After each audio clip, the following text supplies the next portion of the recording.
Hello， 大家好，我是 Steven， 很高兴又跟大家见面咯，真的很久没有跟大家见面咯。最近 Steven 其实非常的忙碌哦，简单讲就是我的小 baby 已经出生了哦，在医院待了整整4天，那目前的话也在月中待了将近有2个礼拜多。那其实 Steven 当时是想说，在月中的时间应该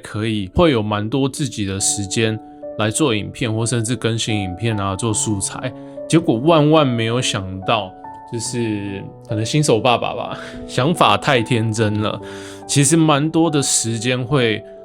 压缩在小 baby 身上哦，例如说晚上的时间可能要耗费3-4个小时的时间去做一个陪伴哦，可能换尿布啊，或是喂奶啊，或是帮老婆做一些其他的一些事情或是卫教的部分哦。当然新手爸爸妈妈或甚至已经当爸爸妈妈的应该会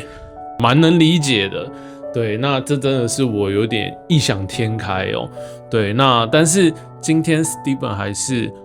拨一个空，就是想说我还是可以去来更新一些相机相关的东西，或甚至跟小 baby 去做一个连结哦。那只是说最近白天有自己的工作，所以其实也很忙。那晚上的话又要陪伴小 baby 啊，或是说陪伴老婆，所以这个时间的话，其实就很难去做一个运用哦。那今天 Steven 就想说拨一个空，我们来分享一下最近 Steven 做的一些可能跟摄影相关的一些事情来跟大家分享哦。那再来，今天的主轴开始就是今天 Steven 收到了一个 DJI 的 Mark 3的这个东西哦，这个也是 Steven 的一个新玩具。对，那我们今天就直接开始试用它的一个感觉是怎么样哦，就是 DJI 的 Mark 3最新的一个产品。那我也很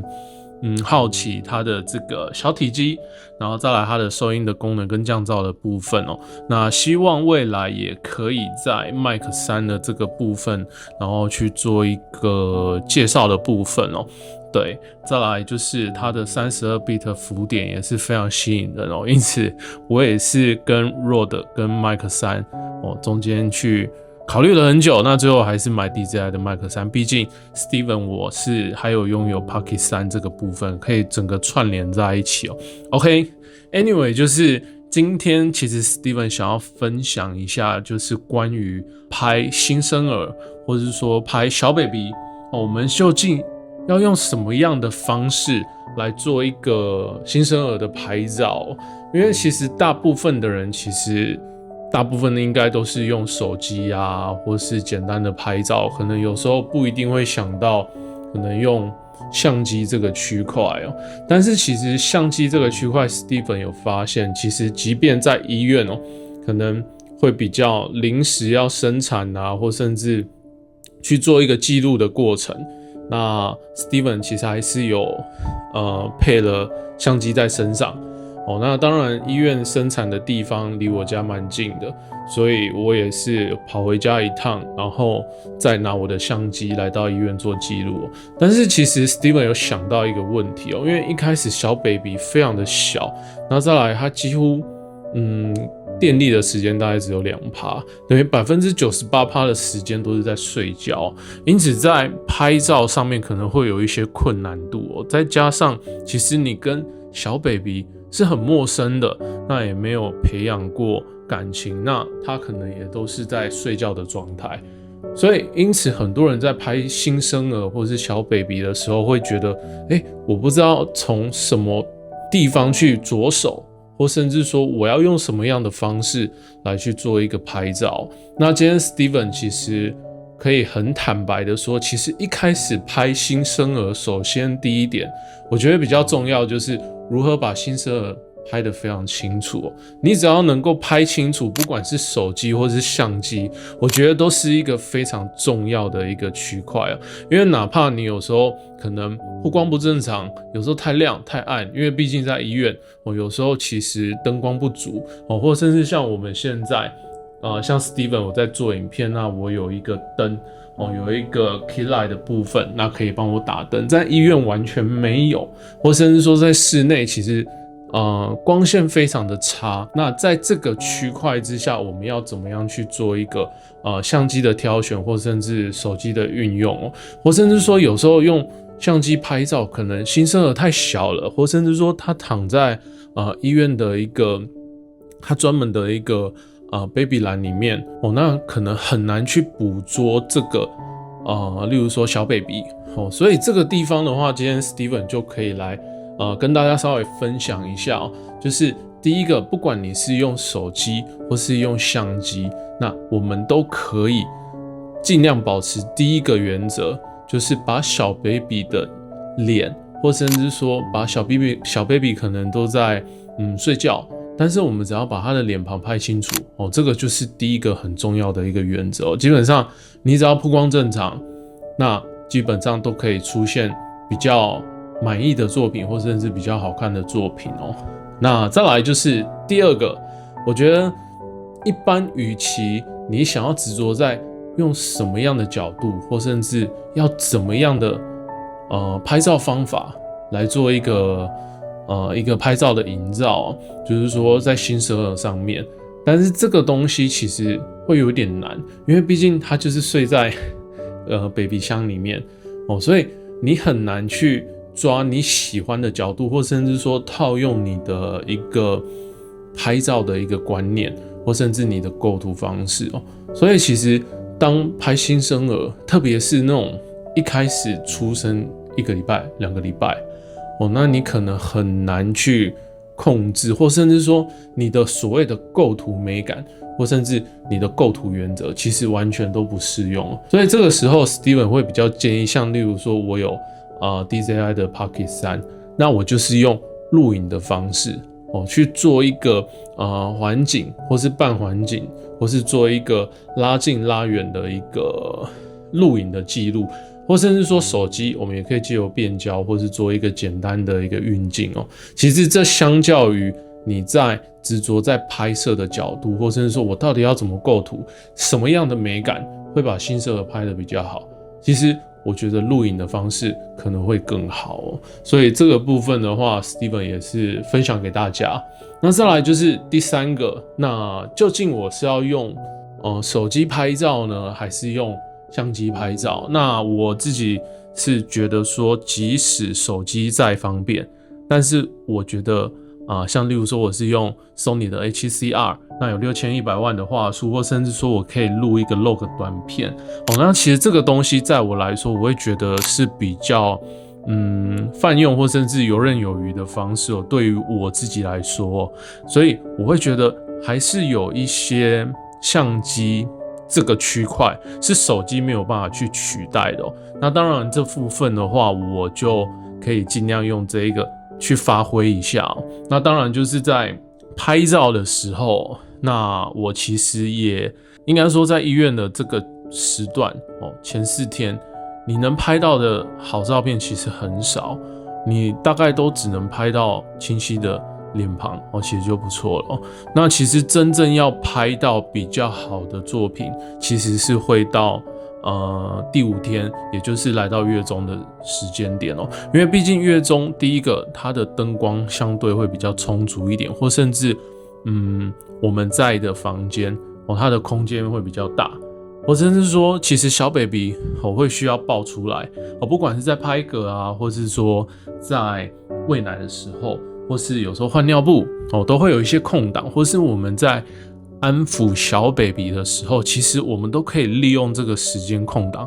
来做一个拍照的动作。那 Steven 我也是一模一样，就是可能老婆在旁边顾小孩，然后在旁边做安抚的动作，我就在旁边做一个侧拍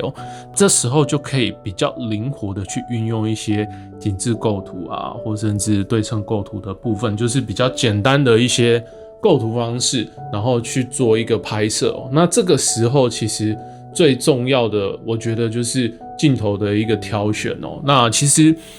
我有2105的镜头，那我也有351.4的 GN 镜但是 Steven 我是比较推荐用351.4的人像定焦镜我们主要就是因为在月中或甚至说我们在拍新生儿，有时候其实主题会相对比较单调，或是背景也会比较单调，所以这个部分的话，我们用 35-1.4GM 的镜头，我们尽量开大光圈，营造一个主体清晰、背景朦胧的一个散景的效果。那这样子再加上可能室内光线可能比较不充足，那我们可以去弥补这个缺憾。那这个地方的话，我们就可以一个很好的运用，可以得到比较好的一个主体清晰、背景柔化的一个层次散景的新生儿小 baby 的照片，或甚至说也可以抓不同的一些角度来做一个运用。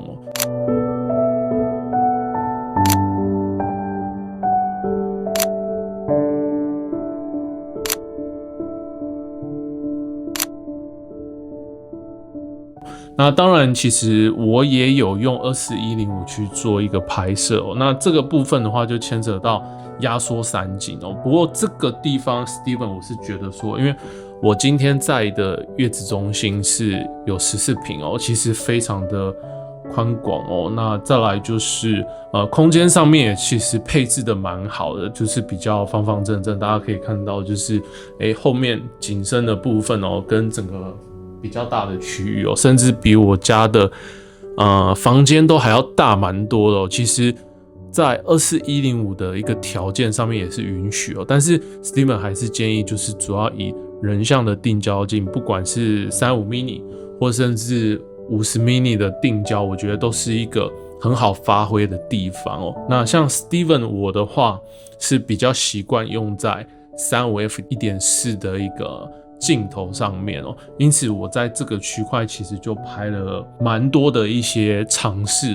那再来就是在大光圈的镜头之余，我们还有什么样的方式，我们可以把新生儿用更不同的一些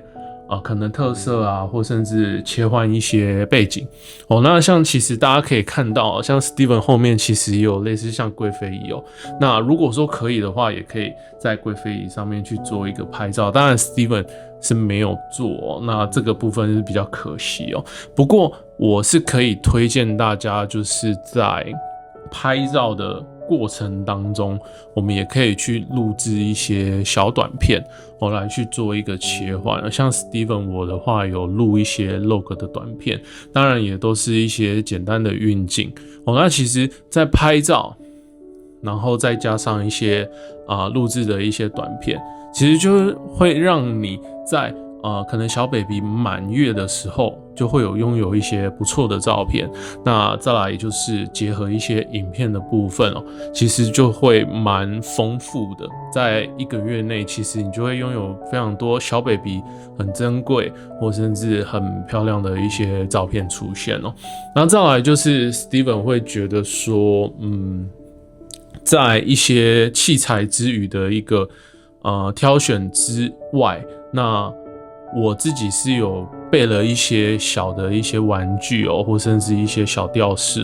然后这些玩具或者是小吊饰其实也是可以丰富你在拍新生儿可能让背景不会那么单调，可能会有一些挂饰或是有一些可能吊饰去做一个陪衬，让你的画面增加一些丰富的感觉或甚至一些美感那在这个区块的话，我觉得 Steven 我觉得也是一个很重要的一个区块不然其实新生儿他只有指手画脚或是脖子左右扭动其实你很难拍出一些你喜欢的或甚至说你想象中的一个好的照片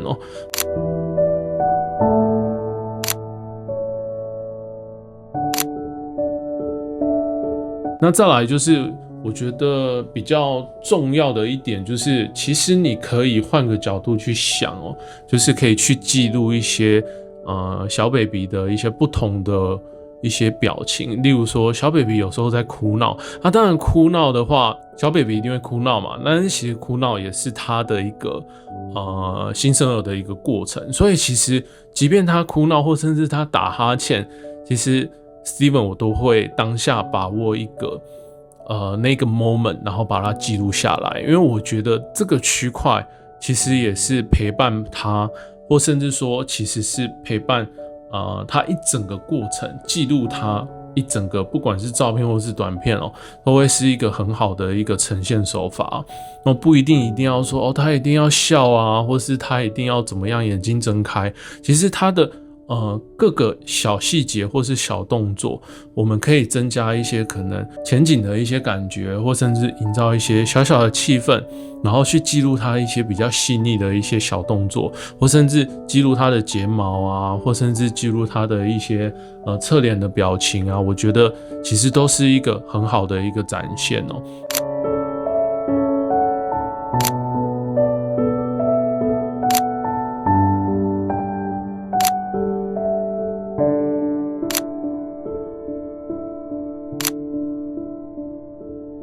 再来就是我们在拍新生儿的时候，其实我们也可以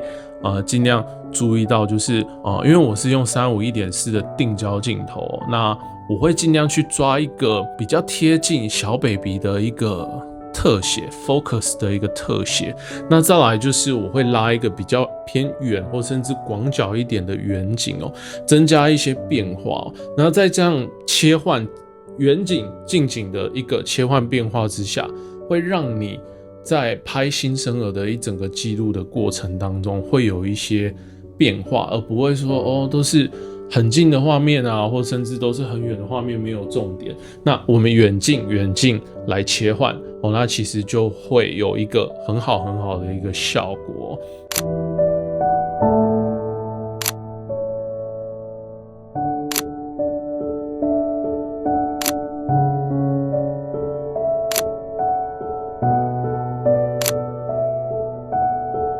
OK， 那讲了这么多，其实 Steven 还是觉得在拍新生儿不能用我们所谓的学到的一些可能拍摄的经验，或甚至我们学到的一些专业知识，然后去套用在拍新生儿或甚至小 baby 身上，因为其实很多东西不适用当然就是一些空间的限制啊，或甚至一些拍摄的时机不管他可能都是在睡觉或甚至在哭闹，会让你很难去专心去拍新生儿。所以在这个部分我是建议大家也不用太过去纠结这个地方反倒我是觉得你可以借由跟小 baby 新生儿的一个比较长的时间接触之后，或甚至培养到比较好的一些感情之后，或甚至一些一定的默契，因为小 baby 在爸妈面前一定都会比较有一些安全感，或甚至你在安抚他的时候也会有一些安全感，然后他就会睡得很安稳啊，或甚至表现得比较乖一点，或甚至不哭闹那这个时候其实就是可以你在旁边侧拍，或甚至你最佳的一个拍照时间点哪怕你没有构图好，或甚至哪怕你真的没有办法可能营造很好的一个构图概念，但是我觉得最重要的一点就是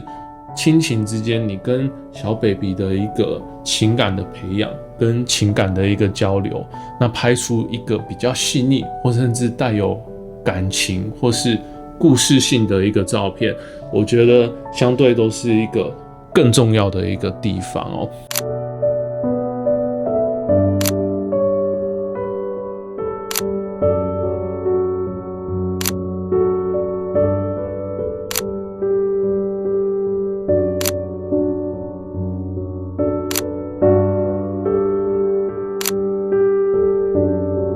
OK， 那今天 Steven 其实讲了蛮多新生儿这个部分的一些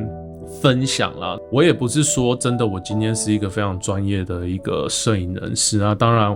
我本职是一个销售相机的，那当然我对相机也是有10几年的一些了解，但不见得我一定就很会拍照，那我也是尽量以我自己的角度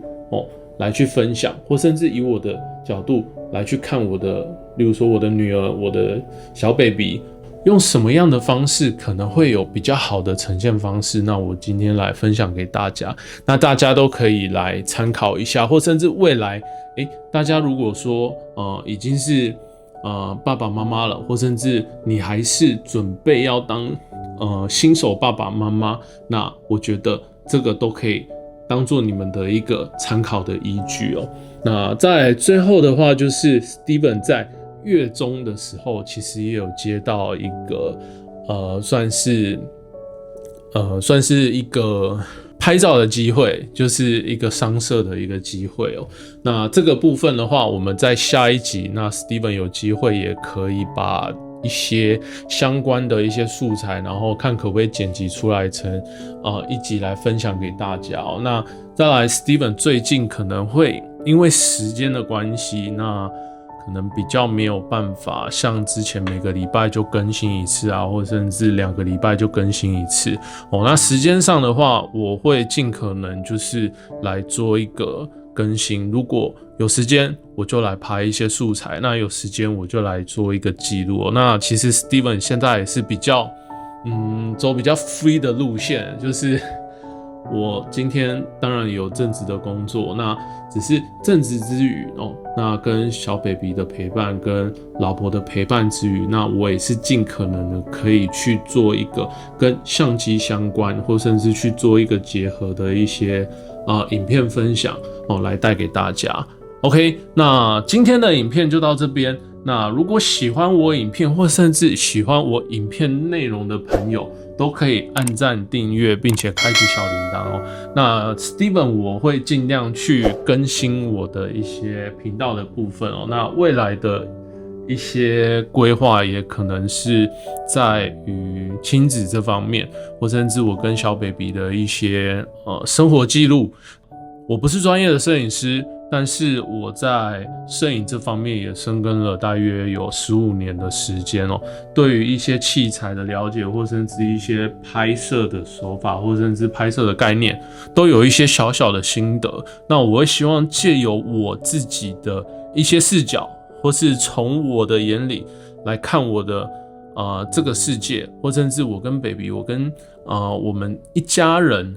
去拍出这种亲子的这种可能故事性啊，或甚至生活的简单记录就不会让大家觉得说，好像今天 Steven 的频道都在讲一些很艰深的东西啊，可能例如说相机的规格啊，或甚至说我一定要做什么样的构图，或甚至说我今天可能一定要搭配什么样的镜头，或甚至说我用什么镜头，我一定要用什么样的角度，那我的闪光灯，我的直出的一个不管是 K light 或是旁边的 star light， 那我要怎么打，那我才可以做出很好的作品哦。那其实 Steven 我是不想要走这样的路线，我是尽量能够比较贴近大家生活当中，或甚至说大家可以用简单的器材可以做出一些简单还不错的一些商业拍摄那当然在下一集 Steven 也会去分享，就是在月子中心拍商社的一个小小的过程跟记录那希望大家就是可以再期待一下，那我也会尽量抓出一些时间，然后来做我们的影片来做一个更新OK， 那今天我们就到这边，那希望我们下次可以很快的再见面Peace， 拜拜。